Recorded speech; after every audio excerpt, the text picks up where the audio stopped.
Hello guys, this is me your Saiful Islam Amir Hamza. This is your right click and right decision for clicking this video, and this is absolutely your right destination in here. ফটোর কিভাবে background remove করতে হয়, আমরা তো basically ফটোর background remove করি এবং background রিমুভের জন্য আমাদেরকে বিভিন্ন ওয়েবসাইটে যেতে হয় এবং ওয়েবসাইটে যাওয়ার সময় আমাদের কিসের প্রয়োজন হয়, ইন্টারনেটের প্রয়োজন হয়, তাই না?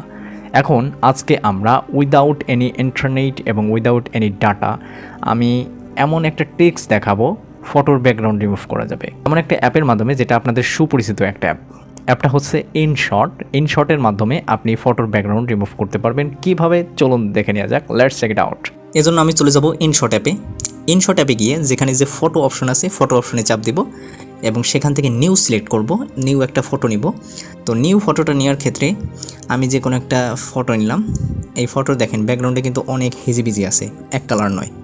বলতে পারেন যে এক কালার এজন্য অটোমেটিকলি রিমুভ হয়ে গেছে, তেমনটা নয়। দেখেন এটার পিছনে কিন্তু অনেকগুলো অবজেক্ট আছে, তারপরও কিন্তু আমি একদম অটোমেটিকলি কোনো প্রকার ডাটা ছাড়া আমি কিন্তু ফটোর ব্যাকগ্রাউন্ড রিমুভ করে দিতে পারবো। দেখেন আমার ফোনে কিন্তু কোনো প্রকার ডাটা অন নেই, একটু দেখতে পারেন। তারপরেও কিন্তু আমি কি করব, এই ফটোর ব্যাকগ্রাউন্ড মাত্র এক ক্লিকে রিমুভ করব।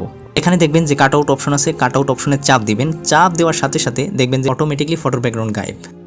ঠিক আছে, এখান থেকে আপনি এই যে আউটলাইন দিতে পারেন, বিভিন্ন আউটলাইনগুলো অনেক সুন্দর দেখাবে ব্যাকগ্রাউন্ড রিমুভের ক্ষেত্রে। ঠিক আছে, এরকম আউটলাইন অনেক সুন্দরভাবে দিতে পারেন। এখান থেকে আপনার মাল্টিপল আউটলাইন দেওয়ার অপশন থাকবে, আপনি মাল্টিপল আউটলাইন দিতে পারেন, নো প্রবলেম।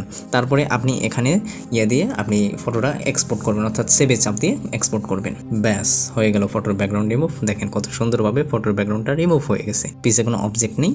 আপনি এই ফটোটা চাইলে আপনার ফটো এডিটিংয়ের যে কোনো অপশনে ইউজ করতে পারেন, নো প্রবলেম।